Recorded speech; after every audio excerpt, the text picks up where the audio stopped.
What are you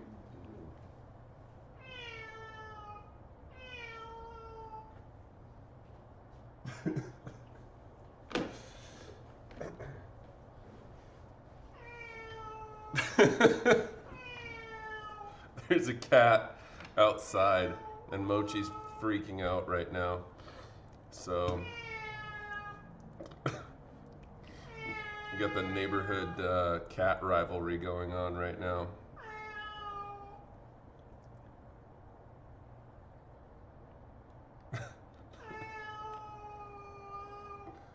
Be quiet. Oh my goodness.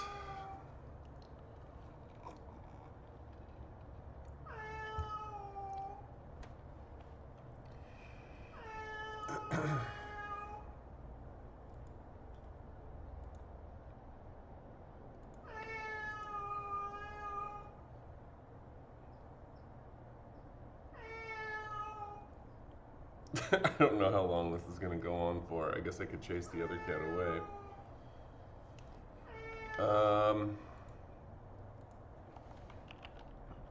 Happy New Year to you all.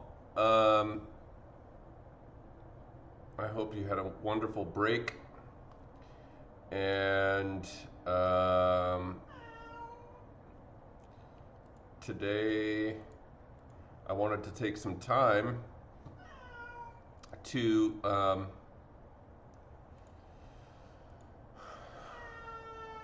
let's see here, do a couple of different things. First of all, new semester means that we've got like the slate is wiped clean on Canvas.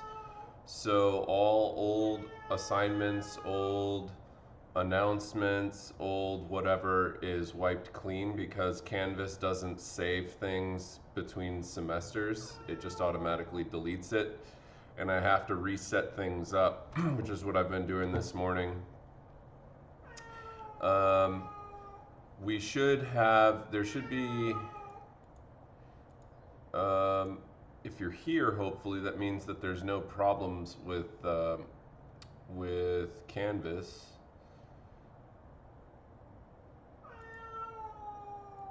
And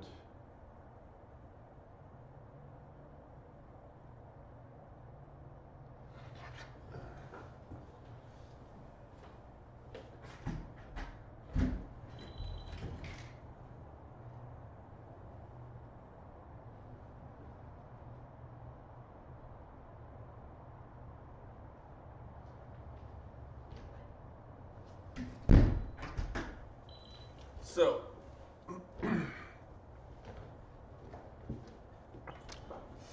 okay, sorry about that. Hey, stop.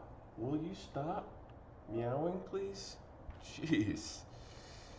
Holy God.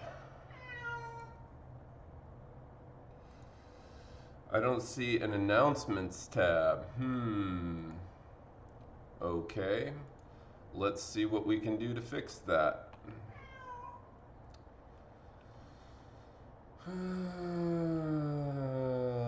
Digital classrooms. And we go to world history.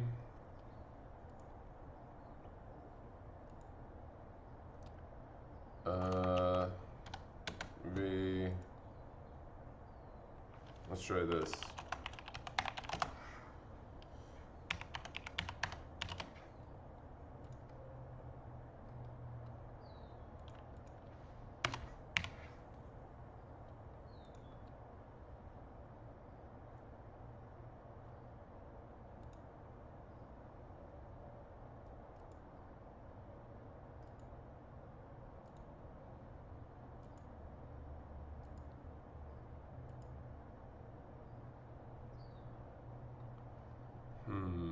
Settings.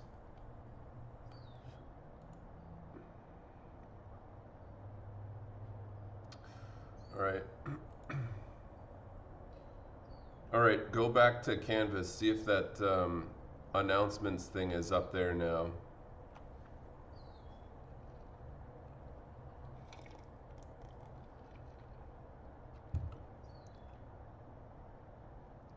Okay. Cool.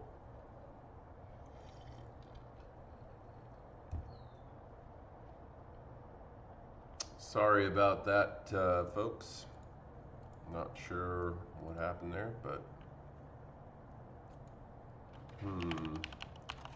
I think I finally fixed it. Try it now.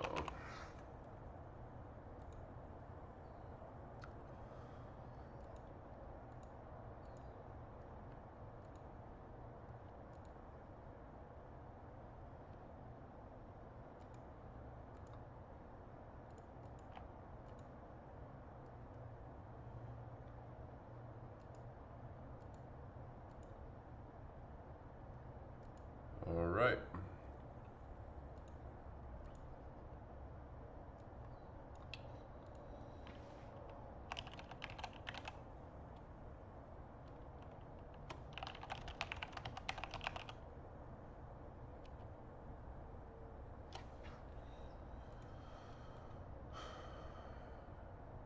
Okay, so hopefully, are we going to learn anything today, or will it be about your expectations for the year? I am going to spend some time talking about kind of what we're going to do for this semester and refresh you. There's a couple of new students in here, that's why I'm going to do that. So I will spend a bit of time talking about kind of like the class, how it works. You guys, it'll be pretty much the same as it was last semester. For those of you who, majority of you had me last semester, you had me this semester, it's pretty much going to be the same. There won't be many differences between last semester and this semester in terms of how the class, takes place and stuff like that.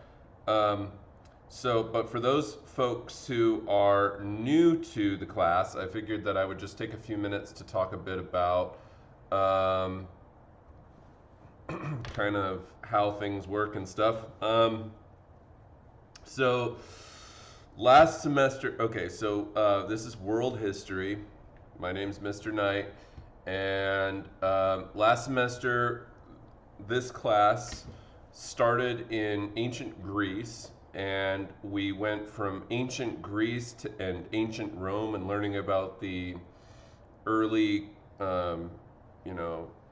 Judeo-Christian tradition.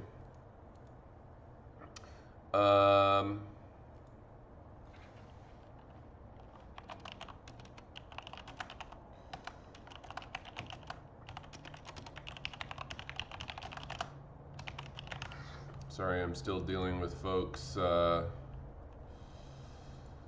to find things.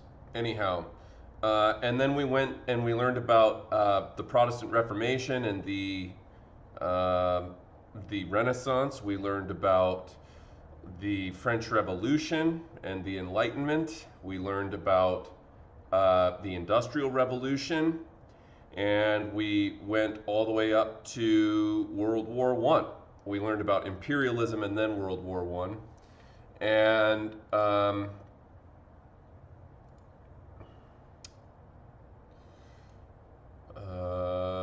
one second. Still dealing with new folks.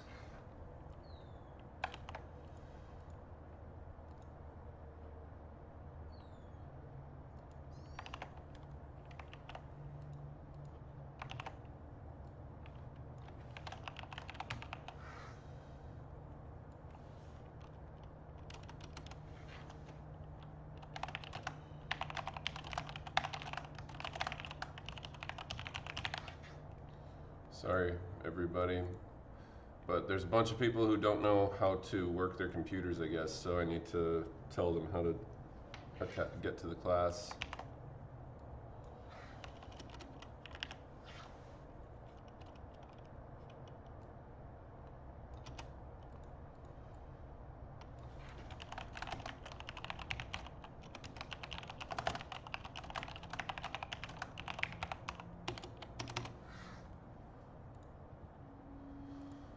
Okay, good morning, everybody. So, and this semester we're starting with the interwar years, so the period of time between World War I and World War II, and the various political, economic, social, artistic developments that happened during that period of time.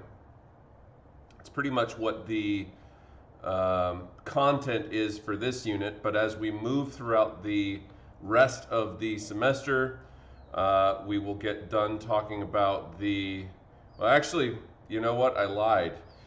Because it occurred to me I haven't talked to you guys about the Russian Revolution, and technically we got to cover that first. Here I've been thinking we were going to do interwar years this entire time, and actually we have to do Russian Revolution because that happens right at the tail end of World War I. So this semester we're starting off with Russian Revolution, Then we're going to be going to the interwar years period between World War I and II. Then we'll get to the start of World War II. We'll learn all about World War II. And then we will have a unit on the what happens after World War II, which is called the Cold War. And that's a good long period of time. The Cold War lasts for about 40 years. And then we will be in more recent history sorts of things, stuff that happened from about 1991 or so up until present day, and that will be the last unit of the class. So we've got basically 5 units: Russian Revolution, interwar years, World War II, Cold War, and then more modern recent events in history, and those will be that'll be the semester. How does it work in terms of like expectations? Every class without fail will be conducted live on Canvas or I mean on Zoom or on YouTube Live. Pardon me. I'm sorry, I'm still waking up here. And so we will be conducting our class via Canvas. Some students find this to be annoying. That is neither here nor there for my concerns, because I have to keep my classes organized, and I know how to use Canvas well. I like Canvas, and I have to use Canvas for the college anyway. And so it's just easier to have it all in one place.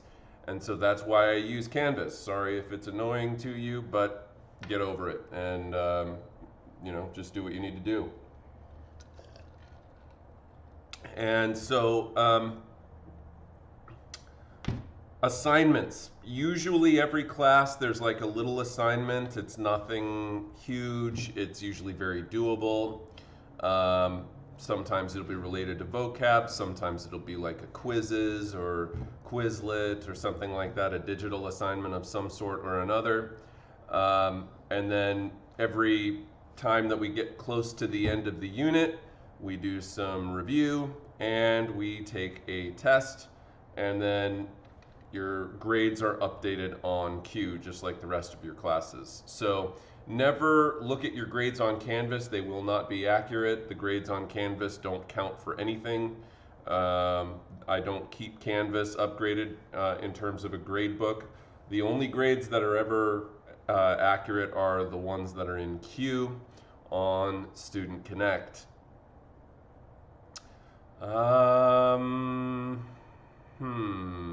What else am I missing? Any questions for me?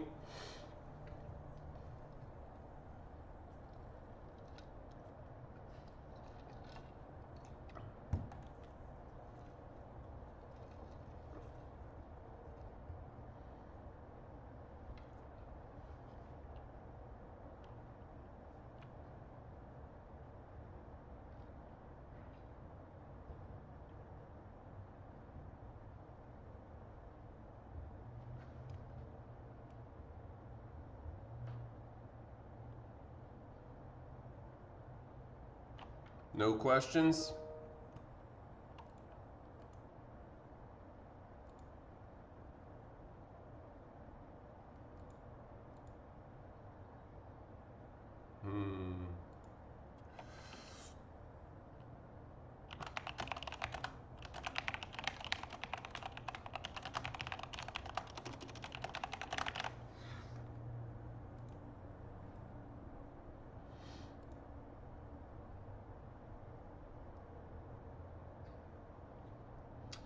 All right, well, if there are no questions,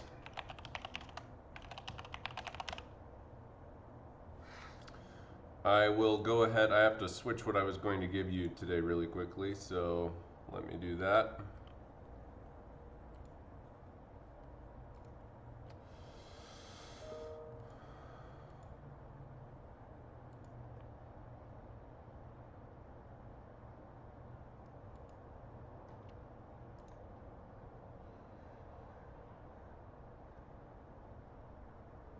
All right.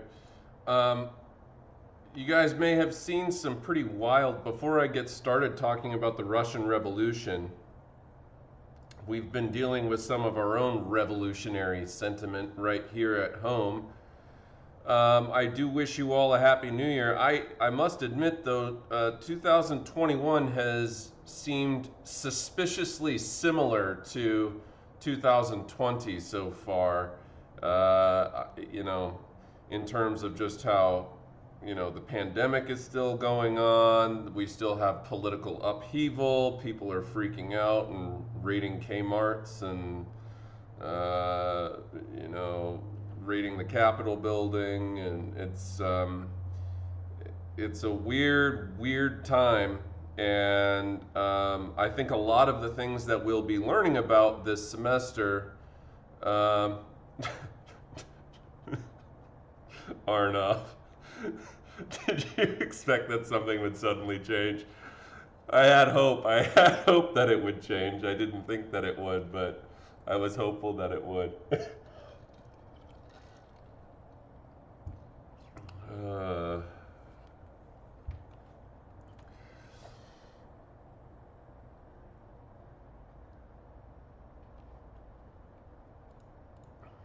Arnav, you cracked me up, dude. That's really funny. All right, let me get this Russian Revolution PowerPoint uploaded and out to you.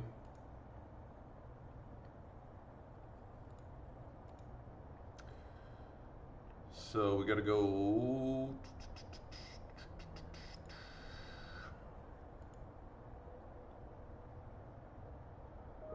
Where is my, let's see here, files. All right.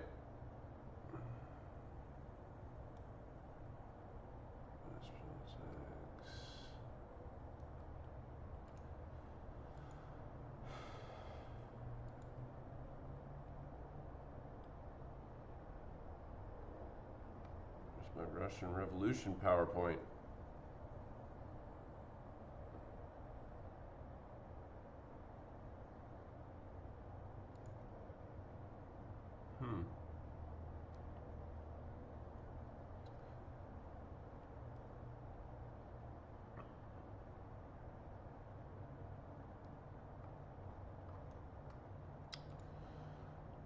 I'm having a hard time finding my my PowerPoint to upload to you. I don't know where it went to. I had another one set to go, but I want to talk about the Russian Revolution.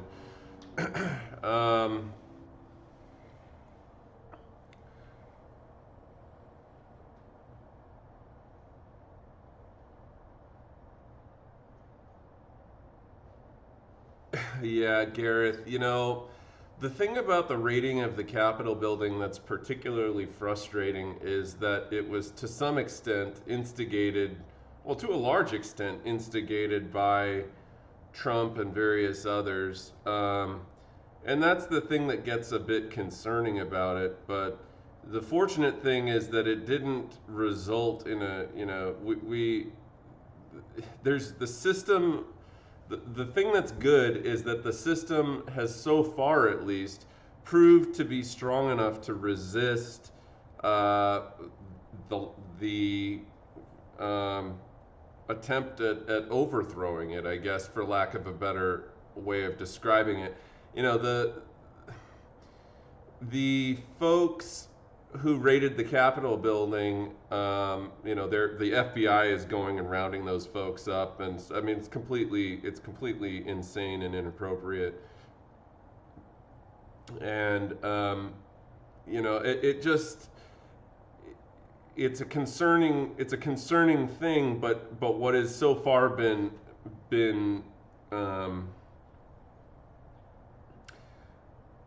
reassuring to me is that the system has been able to resist these guys' attempts to overthrow it. Yeah, and various other politicians. The problem, I'll tell you what, Gareth, a lot of the problem just rests in lying, okay, in lies. And this is why, we've talked about this in this class several times before. This is why the truth is so important. This is why we use evidence. This is why we build arguments surrounding evidence that can be traced back and verified and so on.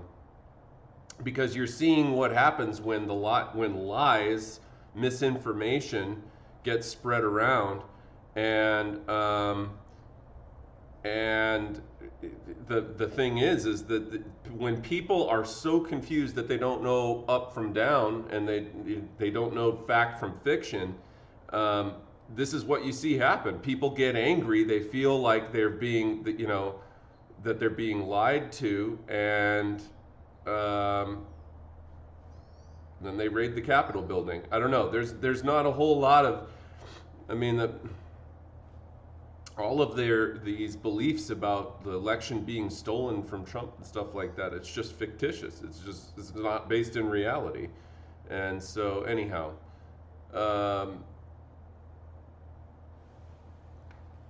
well, all right. Yeah, I've got a couple of cats.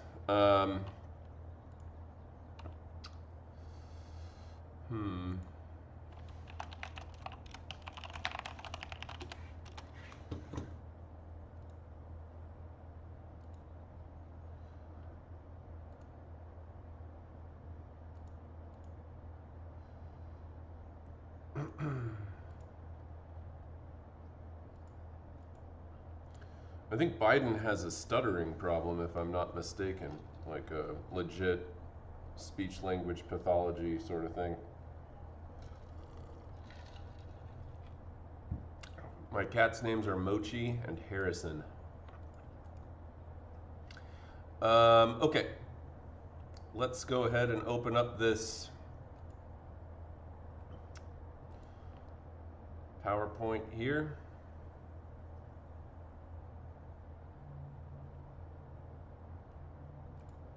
Group resources,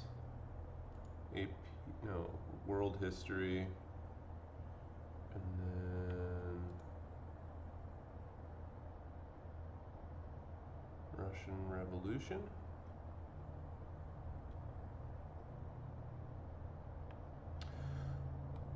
I can't, for some reason, I'm having a hard time getting this PowerPoint to work. I don't know if it's a corrupted file or something like that. So I'm just going to have to kind of go on some, I'm not going on memory, I'm going on notes, but I'm not going to have a PowerPoint for you on this for today's class because I forgot that Russia, for whatever reason, my mind was on interwar years. I was thinking that we were going to talk about interwar years because we just got done with World War I, but I just realized as I was talking to you guys this morning we didn't do Russian Revolution. So I'm just going to keep the camera on me, and you guys can watch me lecture here, and I'd like you to just listen carefully to the things that we're going to talk about, because now we're jumping into the actual content for the class.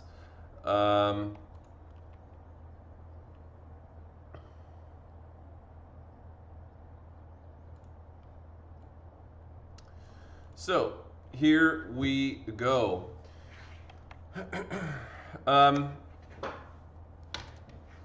You guys might remember that Russia was the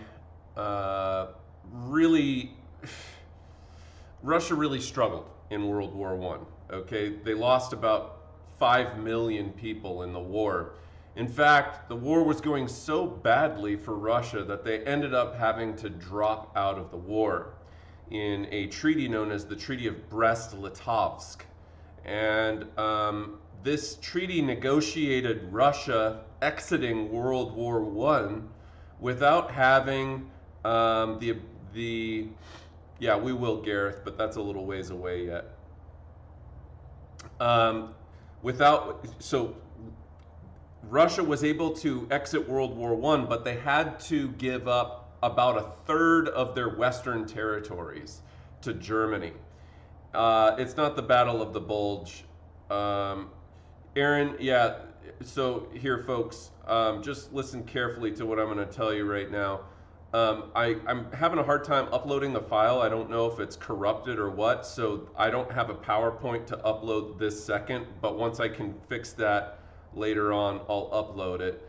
And then, but for right now, just hear me out on what I'm going to talk about relating to the Russian Revolution. Basically, you're just going to have to look at my ugly mug as I explain this stuff to you and listen carefully. If you want to take notes, you're welcome to. Also, remember, of course, because this is a YouTube video, it will remain available to you if you want to go back and watch it again later for extra info. So let's just talk a little bit about Russia in World War I. Russia lost 5 million people in World War I. They were able to get out of the war, but it cost them a third of their western territories. At the end of the war, in order to get out of the war, they had to give their lands to Germany. Because Germany lost World War I, Russia actually ultimately ends up getting those territories back at the end of the war. So the Treaty of Brest-Litovsk that temporarily resulted in Russia giving up about a third of its land, Russia ends up getting that land back. The leader of Russia, the title of the leader of Russia is Tsar, T-S-A-R or C-Z-A-R, sometimes it's spelled.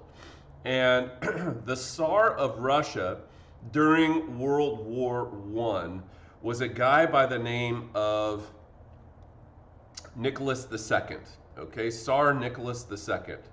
Nicholas II is the what we call the last Tsar of Russia, okay? He is Tsar for somewhere in the area of about 25 years-ish, somewhere in that area. Maybe a little bit less, maybe like 23 years or something. So he's Tsar of Russia for a good long time. He comes to power in 1894, and the first, to give you a little bit of background on Russia, leading up to Nicholas II, the last Tsar's, crowning. All right, Russia, just the kind of a general rule of thumb in history when we're talking about Russian history comparative to, say, like the British or the French or the rest of Western Europe, Russia is characteristically behind, okay? Characteristically behind. They are, they're about 100 years behind the rest of Europe, all right? These days, not so much, okay? These days, Russia is an advanced nation, but when we look back at history, you know, what's happening in Russia in 1900 was basically what was happening in England in like 1800. So they tend to be a little bit behind for several centuries. And Nicholas II, by the time that he comes to power, Russia in 1894, okay, 1894 is almost the 1900s. That's only a few years away from the 1900s, the 20th century, okay? The century that I was born in. So think about this for a second. Russia, in the year 1894, has what's called an absolute monarchy, okay? An absolute monarchy. That's the kind of government that they have. What is an absolute monarchy? Well, we learned about those last semester. That's when a king is the leader of the government, and the king's power is not limited in any way. His power is absolute. He's able to rule the place with essentially an iron fist. And because the king is chosen by heredity, right? You're born into the royal family. The only way to become the king is to be the descendant of the last king or the closest relative. And so it's not democratic, in other words. There's no electing the king. The king is chosen by birthright. The assignment is to listen to me. Okay, so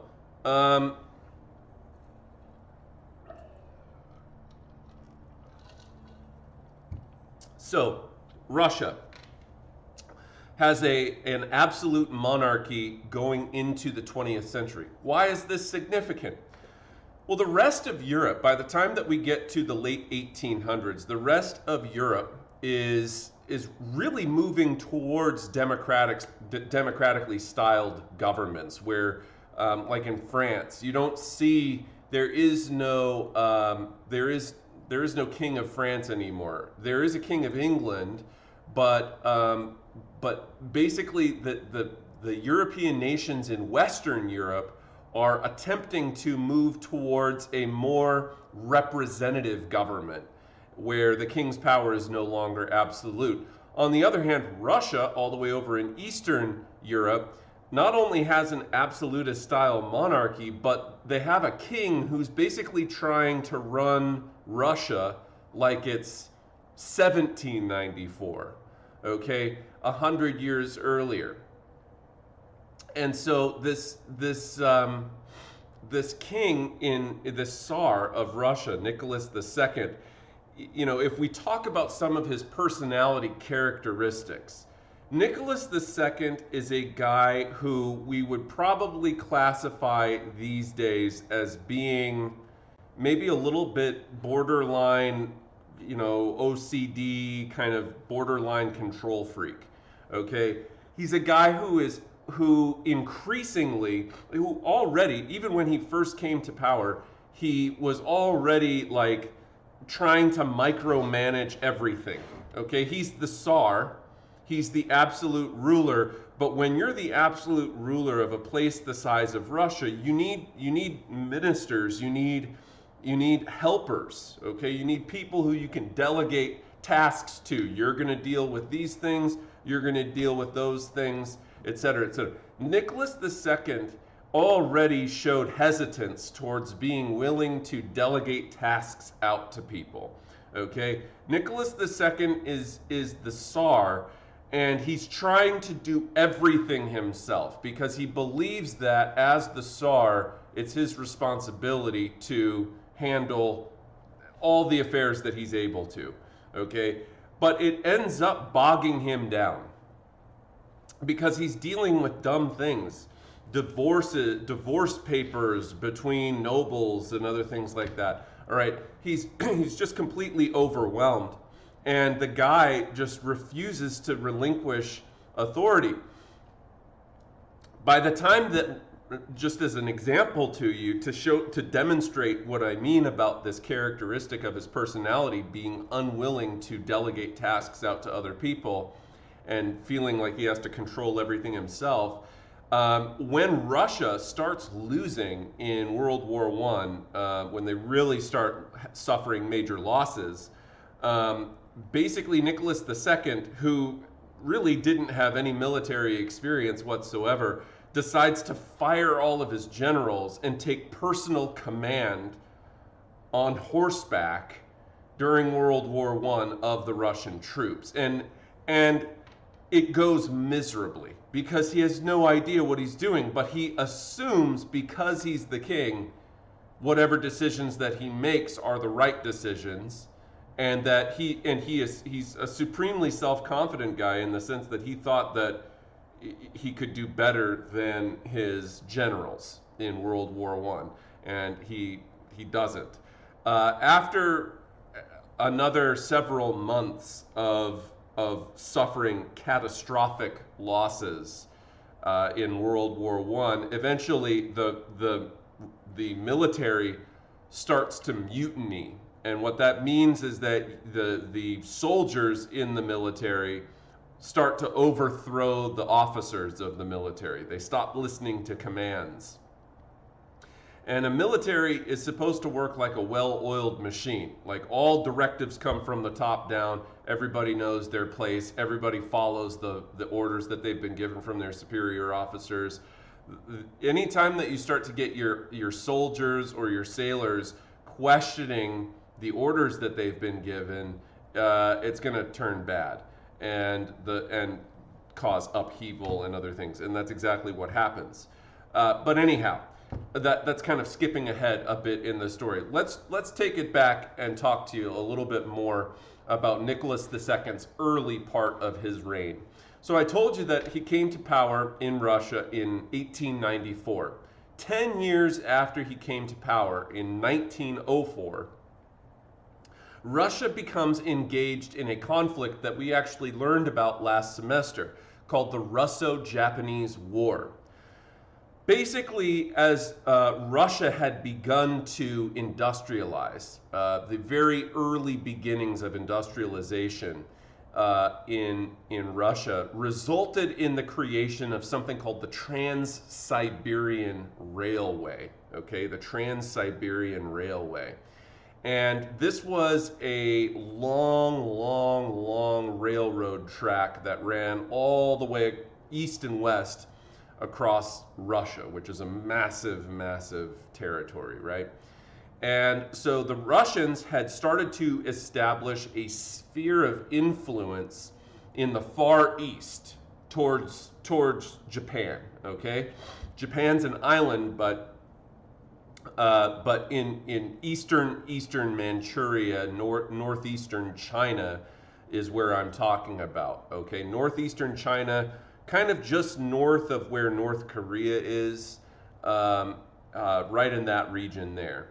And this railroad had run all the way over to the eastern coast of Asia, and that was because Russia was trying to get a warm water port. Okay, they wanted to have a warm water port in the Far East that would enable them to trade with perhaps America or other places. And so the Russians had established this sphere of influence in Manchuria and were trying to take over the Korean Peninsula. However, when they attempted to take over the Korean Peninsula, they ran into another force called the Japanese, who had just acquired control over the Korean Peninsula in a Sino-Japanese, in a war between China and Japan, basically, okay? So the Russian fleet gets absolutely annihilated by the Japanese in 1904. And because Ricardo, the syllabus is the same as it was last semester. There are no changes to the syllabus, so it's the same. Okay, so this was an embarrassment. You have to understand that even though the Russians, as far as Europeans go, were viewed by other Europeans as being about a century behind, they're still European, and they were the Russians still viewed themselves as superior racially to other folks across the globe, and so they had some very racist attitudes towards the Japanese. They had no idea that the Japanese had developed and modernized so quickly. We learned about that last semester. We learned about a period of time known as the Meiji era, or the era of enlightened rule by this young emperor who took over Japan. And during the Meiji era in Japan, Japan began to industrialize very, very rapidly. In fact, they industrialized so rapidly that they were able to overtake Russian development inside of about 50 years, which is miraculous, really. It's unprecedented in human history, I think, to modernize so rapidly and industrialize so quickly. And by the time that 1904 happens, the Russians were just, they couldn't believe that they got annihilated by the Japanese, for both the racist reasons and also for the fact that no one else in Asia had developed the level of naval proficiency that the Japanese had developed in such a short period of time. So this Russo-Japanese War was a real embarrassment to Nicholas II's rule, because even most Europeans would have assumed that the Russians would have absolutely destroyed the Japanese in a conflict, and here it is the other way around, where the Russians, got completely destroyed by the Japanese fleet. and the war is over very, very quickly. The Russo-Japanese War results in something called the Treaty of Portsmouth of 1905. This is where Russia accepted Japanese control of Korea, and they gave in to various concessions to Japan and in Manchuria and so on. But the government, after the Russo-Japanese War, the Russian government started to turn its attention away from the East and now started focusing on expanding Russian control in that region we learned about last semester called the Balkans, southeastern Europe, okay, where there's a lot of Slavic folks. You might remember learning about like Serbia and Bulgaria and Albania and those kinds of Croatia, Bosnia, those kinds of places, all of them in southeast Europe. And in Southeast Europe, that area became nicknamed the powder keg of Europe because all those different peoples inside that region were trying to exert their nationalistic pride. Well, Russia is focusing now after the loss against Japan. They basically give up on the East. They refocus their attentions and zoom in on the Balkan region to try to gain control in those regions and hopefully, again, acquire not only more land, but acquire a warm water port where they'll be able to trade more effectively. But because they had such a dismal performance in this war, because they were so badly defeated by the Japanese, that was one of the major causes of this early revolt that happens in Russia called the Revolution of 1905, sometimes nicknamed Bloody Sunday. Okay, Bloody Sunday. So, what is Bloody Sunday in Russian history? Well, we learned about last semester the Enlightenment and how the Enlightenment was teaching ideas of liberalism, freedom of speech, freedom of the press, freedom of assembly, things like that, right? Liberalism had gradually grown in certain segments of the Russian population over the course of the previous 50 years. So we started to see some of these liberalist ideas, kind of John Locke sorts of ideas that we learned about life, liberty, property, those kinds of ideas that the professional middle class of Russia that had begun to emerge during industrialization and increased educational opportunities began to embrace some of these liberal ideas from Western Europe that were taught during the Enlightenment. And so, there were some nobles that were liberals as well, but the other thing that's going on is that you kind of have a tale of two cities in Russia. You have this very exclusive, noble, aristocratic elite who are privileged, who are able to make decisions in government and hold office and all of these other things. And then you have a much poorer segment of Russia, which is about 80 to 85% of the Russian people are still very, very poor off. And they're peasants, they live in rural areas, they are not very educated, and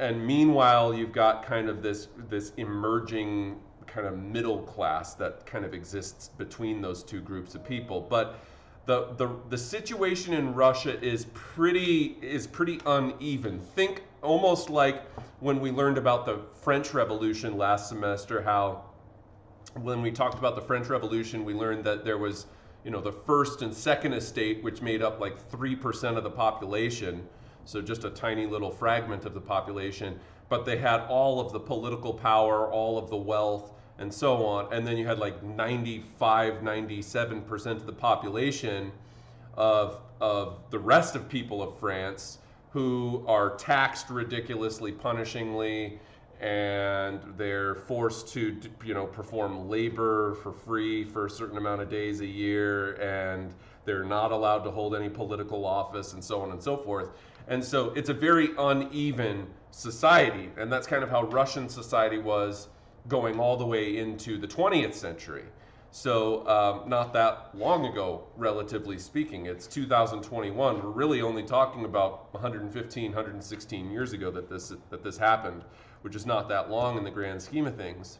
Anyhow, let's talk about Bloody Sunday. What is this revolution that happens? Well, in January of 1905, 200,000 workers and peasants marched peacefully to the center of government known as the Winter Palace, okay, the Winter Palace in St. Petersburg.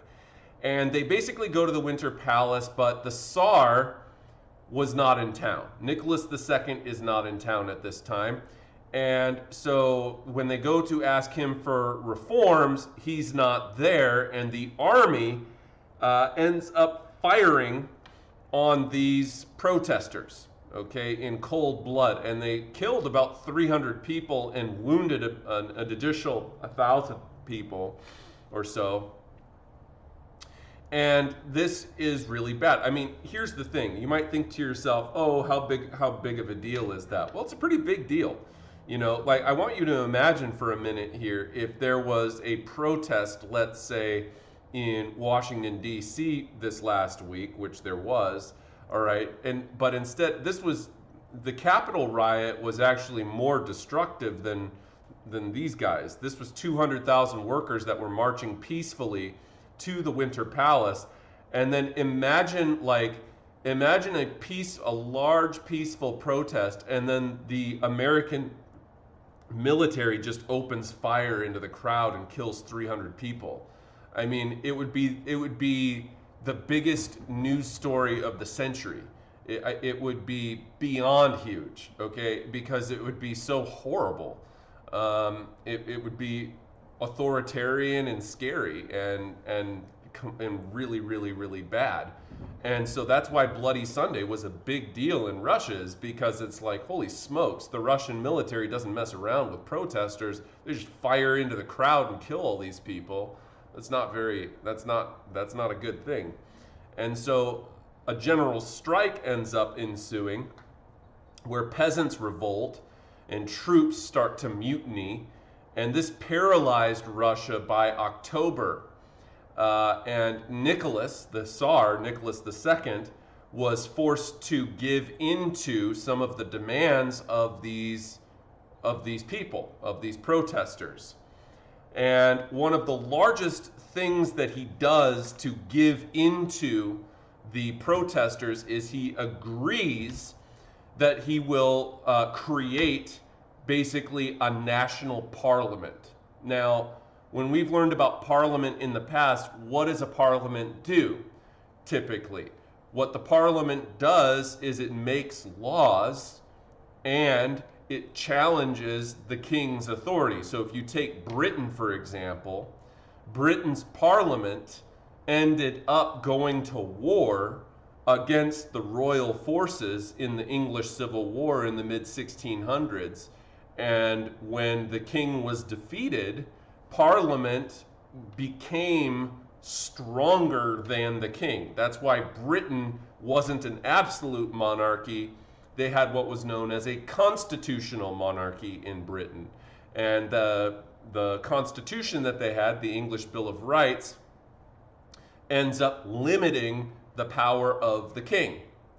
Well, Tsar Nicholas II has no interest in creating a parliament that would limit his power to rule. He doesn't want to do that. He's a control freak, like I told you earlier. But he does it just to placate the people who have been revolting, mutinying in the military and stuff like that. He creates this national parliament known as the Duma, D-U-M-A, okay, the Duma. So the Duma was going to be this national lawmaking body, this national parliament of representatives in Russia. And and this was supposed to, what this Duma was supposed to do was to listen to the local problems of people and then, relay those problems to the king, and then the king would consult with them and come up with solutions to these problems. But basically, the Duma doesn't end up getting really used.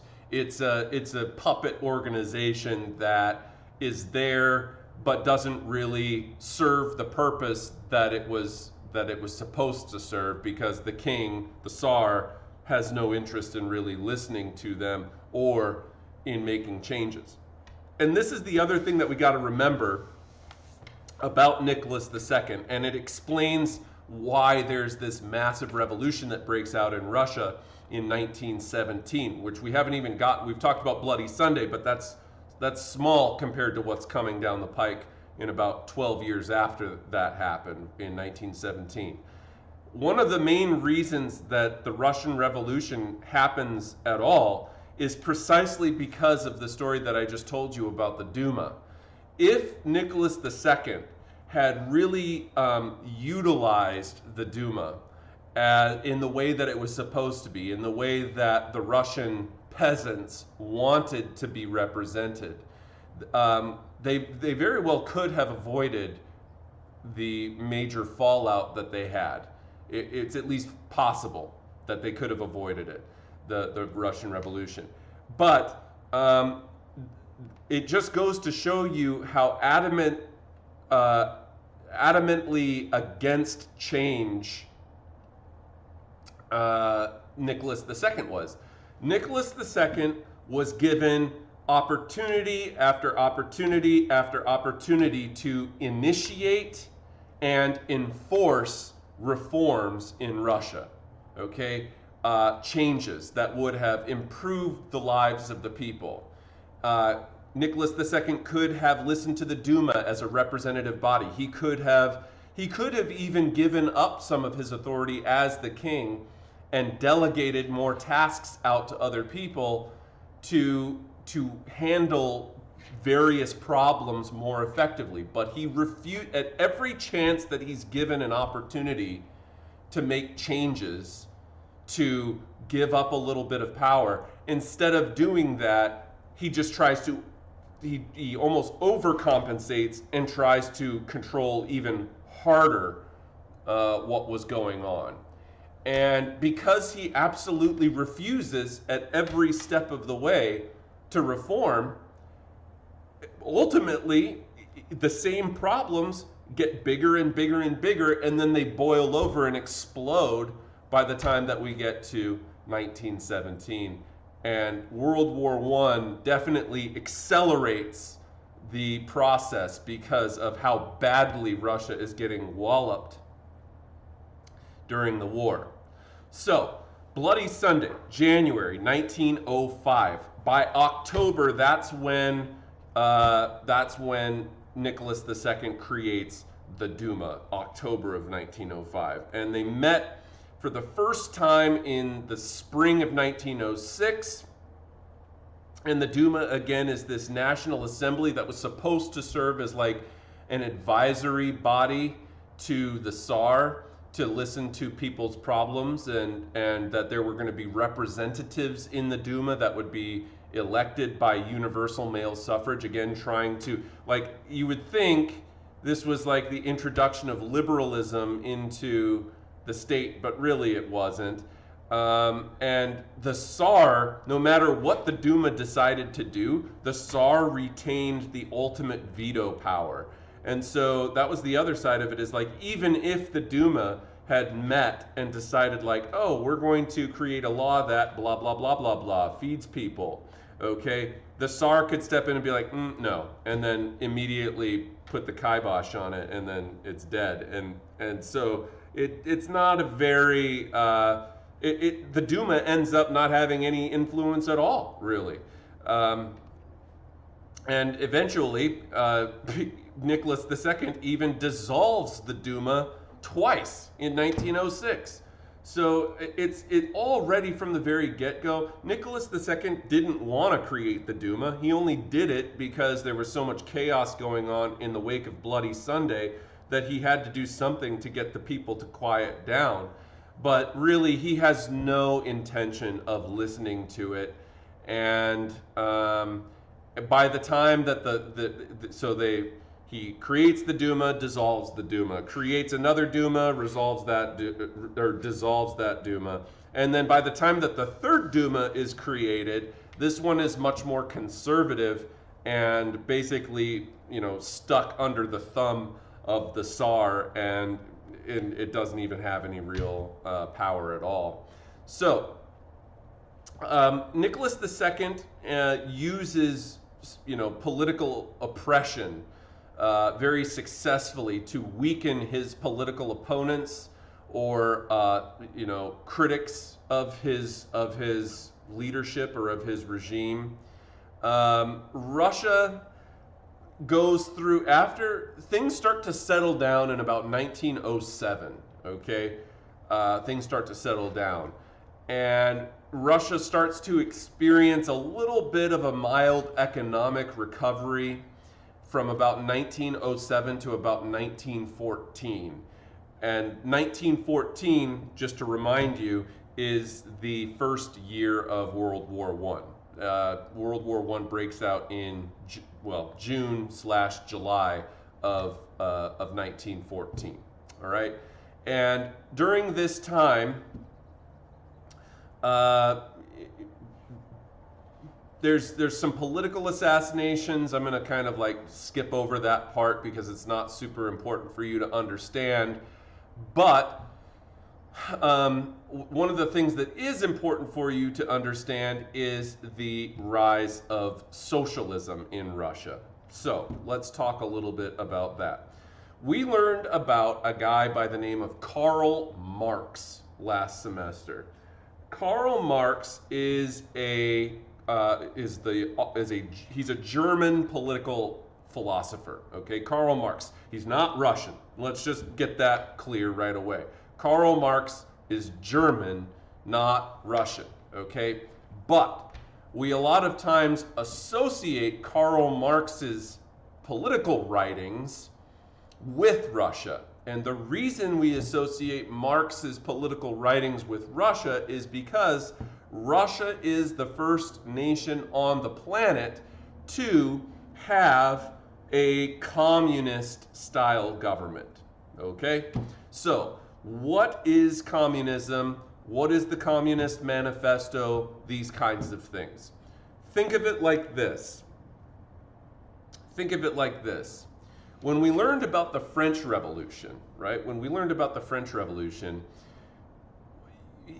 we're essentially talking about a group of people who have power and a group of people who do not have power, who are somehow excluded from the political process, okay?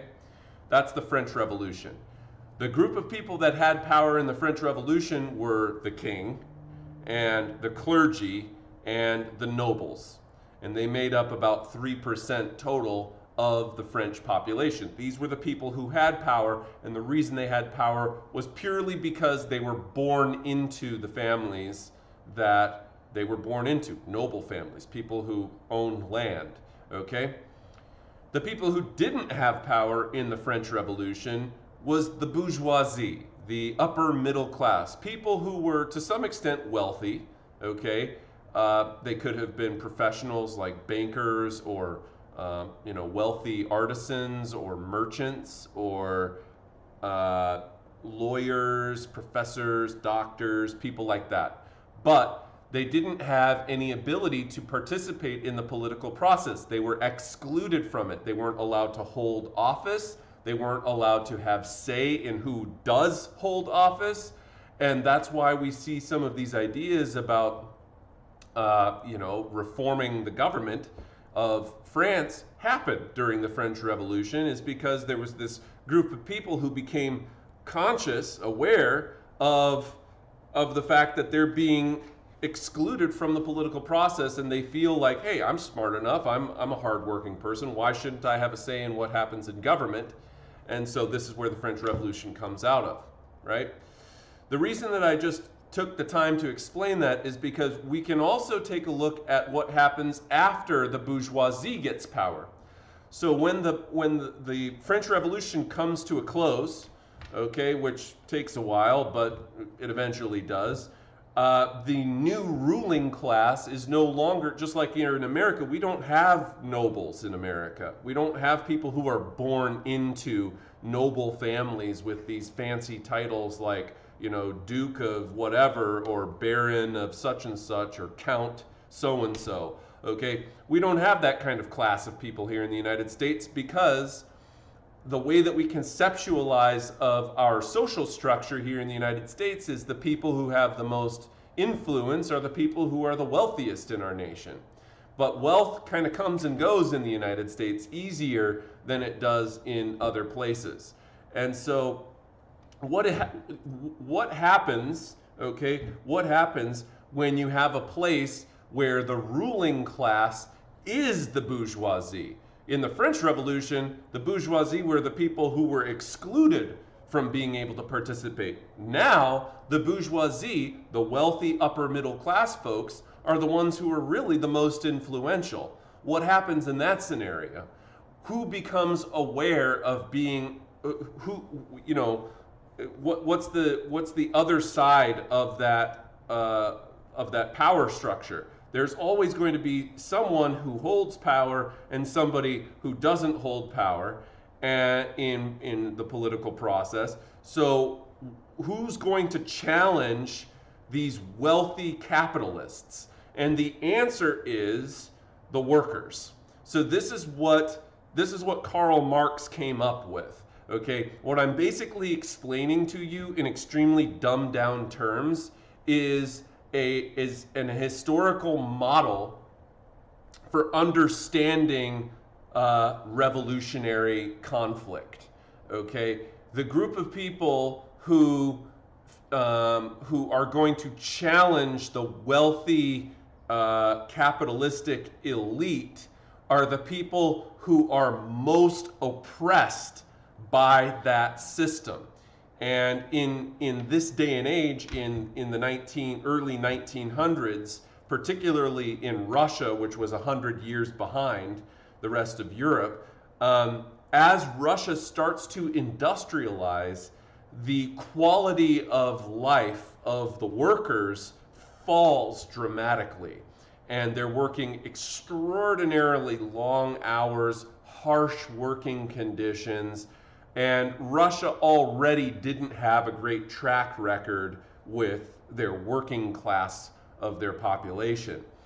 So you could understand why the teachings of Karl Marx, which explained that the ruling class of the bourgeoisie would eventually be overthrown by a working class revolution where all the workers unite together and overthrow their capitalistic oppressors, you could understand why that would sound like an appealing idea to a lot of these poor Russian workers who were living in Russia and having pretty miserable lives back in the early 1900s, the early 20th century. So there was a guy who really became closely associated with communism and you know, Marxism, as we sometimes call it, because it's named after Karl Marx, in Russia, and his name is Vladimir Lenin. Okay, Vladimir Lenin. L-E-N-I-N, Lenin. Not John Lennon. John Lennon was British. He was in the Beatles. Vladimir Lenin. Vladimir Lenin is a Russian revolutionary figure, and he really, he lives, Karl Marx lived in about 1848. Vladimir Lenin lives later, okay, like 1898 into the early 1900s. And in that sense, Vladimir Lenin is kind of the successor, the heir to communist socialism thought of Marx. And Vladimir Lenin had three basic ideas, okay, that were central to his communist philosophy. All right. So let's talk about what Vladimir Lenin's three basic ideas were. His three basic ideas were, number one, capitalism could be destroyed only by violent revolution. Okay? That's number one. Capitalism could only be destroyed through violent revolutionism. There is a competing viewpoint in Western Europe at this time, where some people who were socialists in that era thought that reform, nonviolent reform, could result in better living and working conditions for the working class. They were known as revisionist socialists, but Lenin rejects the revisionists. He thinks that the only way to destroy capitalism in Russia is by way of violent revolution. So that's number one. Number two, socialist revolution was possible under certain conditions, even in relatively backward Russia. All right? He thinks that a socialist revolution is possible under certain conditions, even in Russia, which was backwards, and maybe particularly in Russia because it was backwards. But peasants were poor and made potential revolutionaries, and Russia had a lot of poor peasants and thus had a lot of potential revolutionaries. So that's the second thing. And then finally, Vladimir Lenin felt that the only way to get a successful revolution off the ground, communist revolution, the only way to get a successful communist revolution off the ground is that you needed a very highly disciplined, highly organized political party comprised of workers, okay, working class people. And that at the leader of that party, okay, needed to be able to strictly control how that party operated, okay? So the necessity of a highly disciplined workers' party strictly controlled by a dedicated elite of intellectuals and full-time revolutionaries. And of course, who do you think he is going to put as the leader of this party? Himself, right? So this is one way where Vladimir Lenin's ideas are actually very different from Karl Marx's ideas. Karl Marx didn't believe in political parties. Karl Marx thought that all political parties would be dissolved when a communist revolution took place. He thought that this working class would kind of rise up together and overthrow the ruling capitalistic elite. But what Lenin says is that the only way to get a communist revolution off the ground is you need to have a disciplined and organized and strictly run political party that serves as a way of binding together these workers into some formidable force. And so this is Vladimir Lenin's ideas in Russia. Now Vladimir Lenin gets himself in trouble a little bit because his brother, Vladimir Lenin's older brother, attempted to assassinate the Tsar of Russia, Nicholas II. He was unsuccessful in doing so.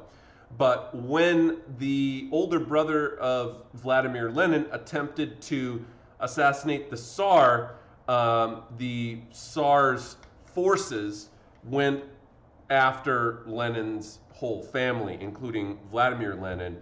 And Vladimir Lenin ends up getting exiled to Switzerland. And so Vladimir Lenin is a Russian guy, a Russian political, communist, socialist philosopher guy, but he gets exiled because his older brother attempted to kill the Tsar. And so Vladimir Lenin is exiled in Switzerland for about 10 years or so.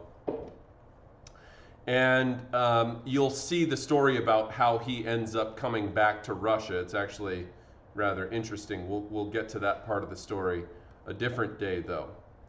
Okay. So there's this political party in Russia, which, you know, the political parties don't have a lot of power in Russia because the only person who really has any authority is the Tsar, but there are still these political parties, at least in name only. And the name of the political party was this, it was called the Social Democratic Workers' Party. Okay, that was the name of it, the Social Democratic Workers' Party. But this party in 1903 split into two different factions. And the two factions were the Bolsheviks, okay, the Bolsheviks, who were known as the majority, okay, the majority, the Bolsheviks. These are the guys who followed Vladimir Lenin's ideas, okay? The Bolsheviks were hardcore communist revolutionaries who subscribed to Vladimir Lenin's ideas. And then you had the other party that, because it splits into two factions, the Bolsheviks, and the other one is known as the Mensheviks, okay, the Mensheviks. And this was known as the minority party. And they wanted basically a more democratically run party with mass membership, and they wanted to see kind of the evolution of capitalism and the proletariat and how it would pan out. They weren't as die-hard revolutionary. They're a little bit more conservative. They're a little bit more liberal, we'll say, in another sense, okay, because they're kind of like testing out the waters of democracy and those kinds of things. Whereas the Bolsheviks were very radical. Okay, they were very, very radical. They wanted to overthrow the ruling class, right?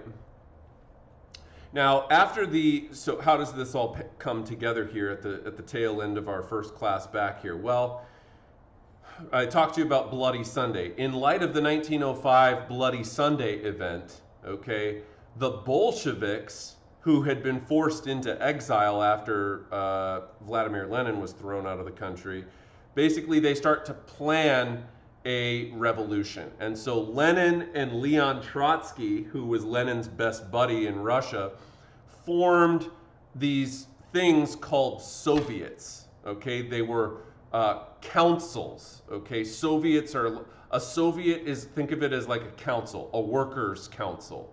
Okay, and it would have workers, soldiers, perhaps even some intellectuals and stuff like that. And these Soviets, these workers' councils, start popping up across Russia.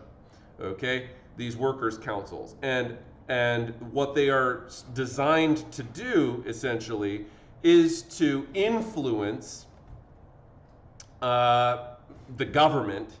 Okay, because the Russian government.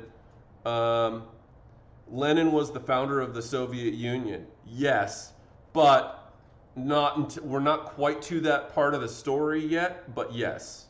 And so Vladimir Lenin created these Soviets across cities and tiny little towns across Russia. There's like hundreds and hundreds and hundreds of Soviets across Russia. Okay, workers' councils. That's all these Soviets are. And these councils are rather important because, particularly in St. Petersburg, which is at this time the capital of Russia, St. Petersburg has the largest Soviet. It has membership of thousands and thousands of workers. And because of the amount of workers, the Russian government needs the workers. They need the soldiers, particularly after World War I starts. And so these workers' councils, these Soviets that start popping up, actually end up being more influential even than the Duma was in some cases, particularly the St. Petersburg Soviet, because the St. Petersburg Soviet had so many workers in it that they need this. The Soviet itself becomes a powerful entity.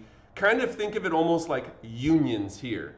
Like if a union decides that it's going on strike, that can have a real powerful influence on how things happen here in the United States. Let's say that the grocery workers union goes on strike. Well, all of a sudden, going to the grocery store becomes a hostile task. You know, it can really, or the let's say the garbage workers union goes on strike and garbage stops being collected. That's a real strong bargaining chip, right? Because trash collection is necessary to keep a community from being disgusting.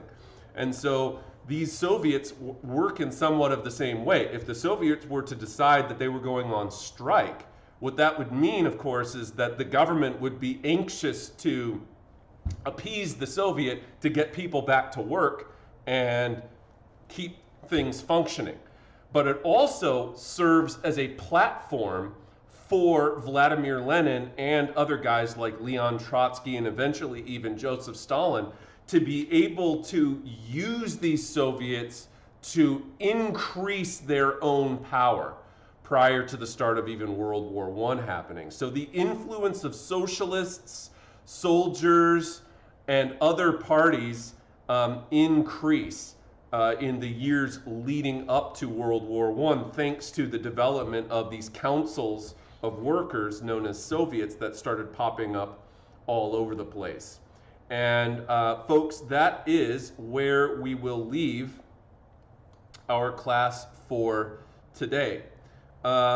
If you have any questions on the things that I talked about, feel free to shoot me a message on Canvas and I'll make sure to get back to you.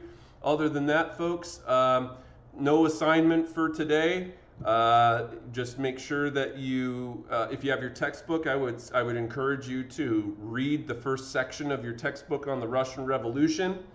And outside of that, we will see you back here on Thursday. All right, folks, have a great day.